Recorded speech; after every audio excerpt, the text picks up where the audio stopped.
Well, good morning, everyone. I have to be honest, I'm still catching my breath a little bit, so why don't you take a moment and say good morning to the person next to you, and I'll just take a deep breath while you're doing that. Yeah, extend it out a bit longer if you want, yeah. All right. I'd like to start as well by saying Happy Mother's Day to all the moms, all the future moms, grandmas, aunts, spiritual mothers, mothers at heart, and anyone else who has ever said, because I said so, or I'm going to count to 3, or clean your room, or be nice to your siblings, or in our case, shut the refrigerator door, shut the front door, shut the car door. You're probably seeing a theme here that in our house, doors are not getting closed unless it's their bedroom doors and then they're getting slammed. I don't understand that. But I think Joel's mentioned that if you see our car door open after church, it's just a thing. Please close it for us if you're walking by. We appreciate it. Anyway, you get the point. You all deserve a medal. I deserve a medal, I think. A day at the spa, maybe, or at least an uninterrupted nap.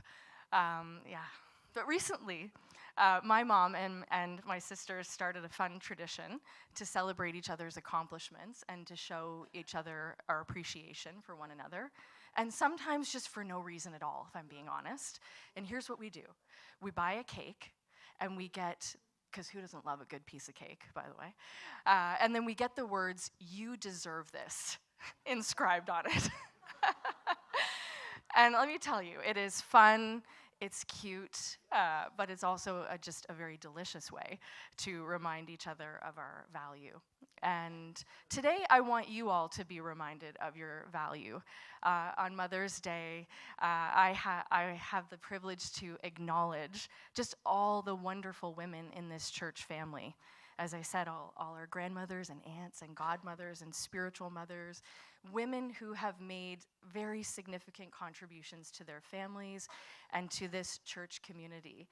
And I know I say this often when I'm up here holding the microphone, but I always like to just acknowledge just how much the strong, wise, supportive women in this church have made an impact on my life, just in ways that I can't even describe sometimes. I feel indebted and very, very grateful. And so whether you're a mom, you want to be a mom, or someone that has been blessed by a mom, the love of a mom, you are in the right place today. I think that God has something in store for all of us, even on a special day like Mother's Day. Isaiah 66:13 says, "As a mother comforts her child, so will I comfort you." And isn't that beautiful that God chose the tenderness of a mother's love to describe his own comfort and care for us? And today, more than anything, I just pray that you will leave here with just a greater measure of God's love and care for your life, because you deserve this. And not because you've done anything to earn it, but because God delights in his children, and he wants you to have that cake and eat it too. We should have got a large cake out there that said, "You deserve this." We'll do that next time, yeah. All right. Well, it's a privilege to share on Mother's Day again this year. Hopefully most of you remember my message from last year on Mother's Day. If not, I'm going to sound like a mom and say, "How many times do I have to tell you?" I'm just kidding. But it was about Mary, mother of Jesus, and what we could learn from her life of obedience and surrender. And I sort of highlighted the fact that Mary was literally carrying the presence of God. And so she modeled for us many things, but 2 things that I pointed out were that we need to be in this position of readiness to take on whatever God has for us, whatever he asks of us. We have to be in that position to just do what he is calling us to do. And then we also have to take responsibility, like a mother takes responsibility for her children with what God has entrusted us with, because we all have gifts, we all have talents, and we all have resources that we can use for the purposes of God. So that was a recap for any of you who forgot or missed the message last year. But today I want to talk about another woman, very influential but perhaps lesser known mother that preceded Mary, mother of Jesus, very much a part of God's redemptive plan for Israel. And she was involved in the lineage and legacy of Jesus. And her name is Jochebed. Jochebed. And that is a name and a person that hopefully you will not forget after today. So why Jochebed? Well, most people are familiar with the life and legacy of Moses, the man who would eventually lead God's people out of Egypt, part the Red Sea, and receive the 10 Commandments at Mount Sinai. But Moses' journey to becoming God's chosen leader of Israel began with the faith and courage of his mother, Jochebed. So who is Jochebed? Well, she is the mother of Moses and his siblings Aaron and Miriam, all of whom were prophets, by the way. So what we know of Moses' mother comes from the early chapters of the book of Exodus, and there the scripture tells us that she was the daughter of Levi, married a man named Amram, who was also from the tribe of Levi. But what's very interesting about this story, and we're going to read it in a few minutes, the story of Moses as a baby, is that her name isn't even mentioned in the text. We actually have to go to the book of Numbers, chapter 26, verse 59, to find out her name, where it says, "And Amram's wife was named Jochebed. She also was a descendant of Levi, born among the Levites in the land of Egypt. Amram and Jochebed became the parents of Aaron, Moses, and their sister Miriam." Now, Jochebed, pronounced in Hebrew it would be Jochebed, means Yahweh is glory, or the Lord is my glory.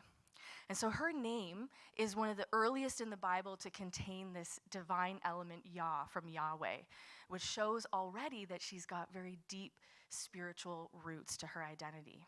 And the commentaries, because I'm a bit of a Bible nerd, as you guys know, I like to read commentaries, tell us that Jochebed's skin was very smooth and her countenance was illuminating or glowing. So she was radiating the glory of God. Wouldn't you like to ask her about her skincare routine? I know I would. And what's more, Jochebed was 130 years old when she gave birth to Moses, and she did so without pain. It's even more amazing. So who is this woman that she's amazing already? And just to give you a bit more historical context, Jochebed and Amram, her husband, their ancestor Levi was the third son of Jacob, who eventually, as we know, was renamed Israel by God in Genesis 32. And the tribe of Levi was the priestly tribe. And this is very cool and significant because the Levites would later be set apart for service to God by Aaron, Moses' brother. So Jochebed has this very significant spiritual weight to her life in her name, in her heritage, and then her son Moses would become the greatest prophet and leader of Israel. And Aaron was Israel's first high priest, and Miriam was a prophetess and a leader. And so this makes Jochebed the matriarch of a very significant spiritual dynasty. So we're seeing that this is a woman who isn't mentioned hardly in the Bible at all, but she's a significant hero of the faith with an incredible legacy in her children. And so let's look at this story a little bit closer. So we know it takes place when we're talking about Moses in Egypt during a time there's immense fear among the Egyptians because the Israelite population was growing rapidly. And does anyone remember when Joseph was in charge? Joseph was Jacob's son that survived even after his brothers, one of whom was Levi, sold him to a caravan of Ishmaelites heading to Egypt, and then they told their father that he had been killed by a wild beast. So very quick sidebar here. What we see is the fact that Moses, the chosen deliverer of God's people, was a descendant of Levi by way of his mother, and that speaks to God's ability to use and redeem people from a family history that was somewhat objectionable. So if you are ever wondering or worried about your family line or your family history, God is in the business of redemption, and he will bring that around. And so that is always an encouragement to us. And Levi was also known to be very violent as well. And this is where Moses is coming out of. So these are all things that we can take heart and we can be reassured by. So getting back to our story, the Israelites were treated kindly at the time of Joseph, but that kindness was soon forgotten after he died, and there was a new king or Pharaoh that was put into power, didn't know Joseph and didn't remember Israel's contribution to Egypt. And so because he was worried at the growing size of the Israelites and that they might outnumber the Egyptians, he ordered to enslave them, to sentence them to forced labor, and encourage their Egyptian masters to be extremely cruel, which made their lives very bitter and very miserable, to say the least. Yet, the children of Israel prospered. They were fruitful and they multiplied, and more babies were being born. And so Pharaoh had to go to plan B, where he commanded every Hebrew baby boy to be killed at birth. And this edict or decree was initially given to the Hebrew midwives. They were the ones who assisted in the delivery of babies. But because they feared the Lord, they refused to carry out Pharaoh's decree. And so he had to then expand it to the whole nation. And this is where he says in Exodus 1:22, every son who is born, you are to cast into the Nile. Can you imagine this? I mean, this really bothers my mother's heart, is that, in this time of unspeakable suffering and grief for mothers of Israel, we now have this woman, Jochebed, who comes to the scene, daughter of a daughter of Levi, conceived and gave birth to Moses. Here she is. She's already the mother of 2 children, Aaron and Miriam, during a time of great oppression. And you can only begin to fathom, I can't even imagine what it had been like to be the stress and the fear of this mother and all the mothers across Egypt that are being asked to throw their newborn baby boys into the River Nile. And actually, while I was reflecting on this horror, I began to feel what many mothers feel when their children are being threatened. This fierce protection was rising up within me. The mama bear was coming out. And I'm a very calm, kind, and mild-mannered person for the most part. But if you touch my children, if you say anything to them, I become a very different Holly, let me tell you that. I do. I will go to the ends of the earth for them. I will advocate for them. I will protect them. And I think, in many ways, a mother's protection over her children is a form of spiritual warfare. We are fighting on behalf of their destiny and purpose. And this is what Jochebed did. She went against this edict of genocide. She said, no, I am not going to give up my son. And so let's read this passage of scripture from Exodus, the story of Moses and Jochebed. About this time, a man and woman from the tribe of Levi got married. The woman became pregnant, gave birth to a son. She saw that he was a special baby and kept him hidden for 3 months. But when she could no longer hide him, she got a basket made of papyrus reeds and waterproofed it with tar and pitch. She put the baby in the basket, laid it among the reeds along the bank of the Nile River. The baby's sister, Miriam, stood at a distance watching to see what would happen to him. Soon Pharaoh's daughter came down to bathe in the river, and her attendants walked along the riverbank. When the princess saw the basket among the reeds, she sent her maid to get it for her, and when they opened it, they saw the baby. The little boy was crying, and she felt sorry for him. This must be one of the Hebrew children, she said.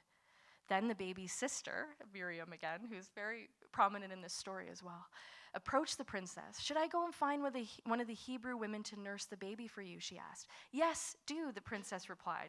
So the girl went and called the baby's mother. Take this baby and nurse him for me, the princess told the baby's mother. I will pay you for your help. So the woman took the baby home and nursed him. And later, when the boy was older, his mother brought him back to Pharaoh's daughter, who adopted him as her son. The princess named him Moses, for she explained, I lifted him out of the water. I love this story. I love this story. Here is Moses born during a time of horrific genocide, and for 3 months, Jochebed hid her son. Can you only imagine the lengths that she would have had to go to conceal her newborn from those who wished to end his life?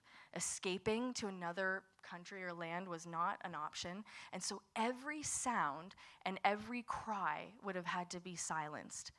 Think of how difficult it is to keep a newborn quiet during a 1-hour church service.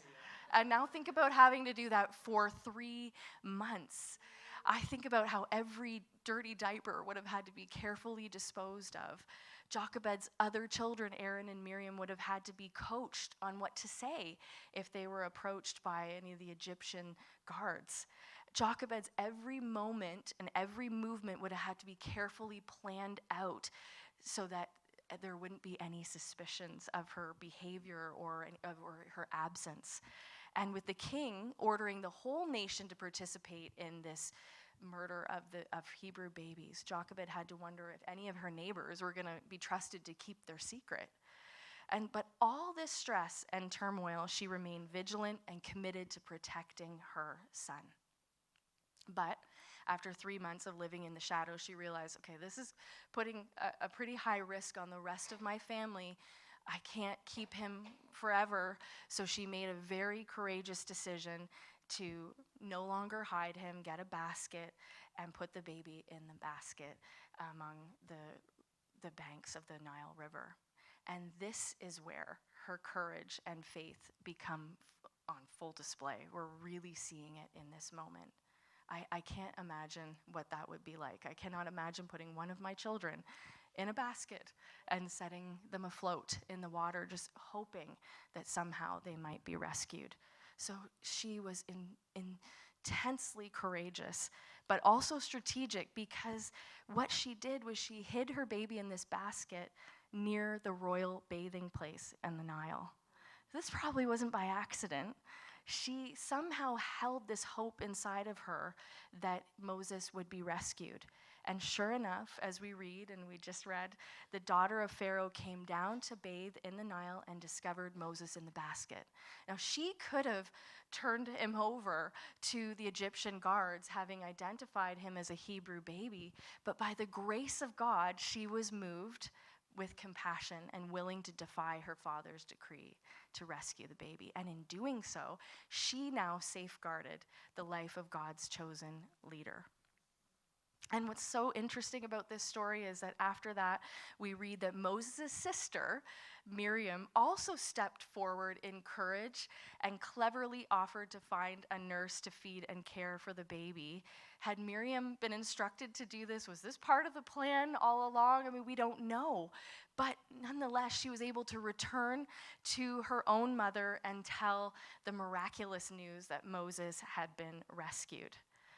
This is an amazing story. The more I even say it and tell it, it's like it just becomes even more incredible to me that, that if we ever doubt that God is at work, that he has a plan that he is putting in place, we just need to read these stories and see his faithfulness to us as his children. Here we see the daughter of the man who sought to kill the Hebrew babies rescues the one who would deliver the entire nation out of Egypt, and even used money from the royal treasury to pay for his own mother to look after him. And so not only do we see the emotional and physical connection of a mother being able to nurse her child restored, that God restored that bond, but she was able to provide unexpected financial provision for her family. And she was given additional time to spend with her son so that she could create and lay that spiritual foundation for him in those early years that would prepare him to lead the Israelites out of slavery. So tell me that Jochebed is not a significant person in the Bible. You cannot, because we see how just incredibly influential she was. And just as there were two things that I highlighted from Mary's life, like in our last message, I want to do the same with Jochebed's life. And what came to me first from this story is that, like Jochebed, we are all living in pressured places. What do I mean by this? Well, a pressured place is any situation, any circumstance. It can be something that you're going through internally in your heart, in your mind, or something that externally is happening outside of your control, where life just feels heavy and uncertain and overwhelming. This is the place where our faith is tested, our limits are exposed, and we're forced to choose between fear and trust, comfort and obedience. Jochebed was a Hebrew woman under Pharaoh's oppressive rule. She was trying to protect her child. Although our circumstances are not as hostile, like her, we often live under some kind of pressure. Right now, there are cultural and social pressures that are immense that we're all facing. The world is facing. The world is becoming increasingly hostile. There are spiritual battles that are interconnected in that. There are emotional burdens that are taking a toll and that are making it difficult to walk by faith. And in my work as a therapist, this is what I encounter day after day. Individuals, couples, families living in pressured places. They might be navigating a broken relationship or a family conflict. They might be facing a difficult parenting decision. They might be facing a health diagnosis, a financial crisis. They might be healing from childhood trauma. I have clients who have fled from their country and are seeking refuge. Refugee status in Canada, and there's struggles associated with that. And there is the anxiety that many are feeling from the pressure to perform, whether it's parenting or other things or work. There's this unspoken demand that we have to do it all and be everything. And this pressure as well to conform to what the world tells us we should be in terms of our image and success and self-reliance. And so right now, we are all, I think, living in a pressure-filled environment with fear and anxiety that are sort of driving the way that we are experiencing life. And so my role in the space of therapy is to help alleviate or turn down that pressure and help people find their way out of it. But as Christians, the life of Jochebed reminds us that this is our moment, that our faith is not lived in comfort, but it's forged in these pressured places. And Jochebed placed her baby in a basket, set him afloat, not because she knew what would happen, but because she believed God could be trusted with what mattered most to her. So we are like Jochebed when we choose faith in moments of uncertainty and when we trust God with what matters to us the most, our families and our future. I have to say, I witnessed a whole group of Jochebeds last Sunday at the front of this church, choosing faith for healing and breakthrough. And that couldn't have been easy for many of you, because I know and we understand that many are living in pressured places with respect to your health. And I believe that in these moments of pressure, emotionally, physically, spiritually, God is doing a very, very deep work. It's uncomfortable, it's unwanted, but deeply purposeful. If we think of Jochebed, she wouldn't have put Moses in that basket unless she had to. Why would she give up her son? But her faith under extreme pressure set the stage for a miracle, and her pressured place led to Israel's deliverance. Your pressured place may be the setting where God does something new and miraculous through your obedience and faith. And so I believe that we're being shaped to be people that not cling out of fear because we want to stay in that place of comfort, but that we release out of trust when we feel that pressure. Secondly, like Jochebed, we are people living to outlive ourselves. We are called to be legacy builders, just like she was. So we are meant to live with eternity in mind and with the next generation on our hearts. What Jochebed shows us is that godly mothers leave spiritual legacies that outlive them. Her name is rarely mentioned in the Bible, but look at her legacy. She didn't just raise a son, she helped to raise a deliverer. And here's the thing, Jochebed didn't even get to raise Moses in her house, but she trusted God that God could raise him for his house, for the house of the Lord. So her faith was part of something far bigger than she could see. And the success and spiritual leadership of all her children, Miriam and Aaron too, certainly set her apart, such that she was mentioned hundreds of years later in the book of Hebrews. The writer says that by faith, Moses, when he was born, was hidden for 3 months by his parents because they saw that he was a beautiful child and they were not afraid of the king's edict. So, but isn't it odd that here again, she's a hero of the faith, but her name isn't even mentioned again. This is why we have to recognize that so much of what we might do feels and is unseen. We're not getting credit for it necessarily, but we are in the Heroes Hall of Fame. We are people of faith that we're creating a legacy. And so how can we do that? We do that just by living what we believe. People don't remember what we say nearly as much as what they see. They don't remember what we say nearly as much as what they see. So we have to demonstrate a consistent lifestyle. James 1:22 says, "Be doers of the word, not merely hearers only." So we let our lifestyle speak, and we're faithful in the small things. It's how you handle pressure, really, that people are paying attention to. So when you are still walking around full of the joy of the Lord, and yet you're suffering, people are noticing that.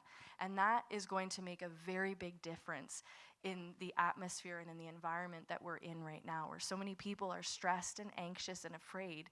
Us walking around in joy and peace is going to be a beautiful example that leaves a legacy of our faith. Again, if I use my clients as an example, my hope as a therapist is that I don't just alleviate the pressure so they can say, "Phew, I'm glad that's over."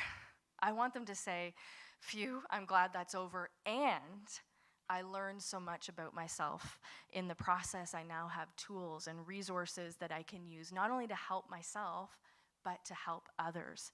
Because it's my passion to see people live in wholeness, to be able to create a legacy of health for their family, to break unhealthy generational cycles that will go all the way down the line to people that they will never even meet this side of heaven.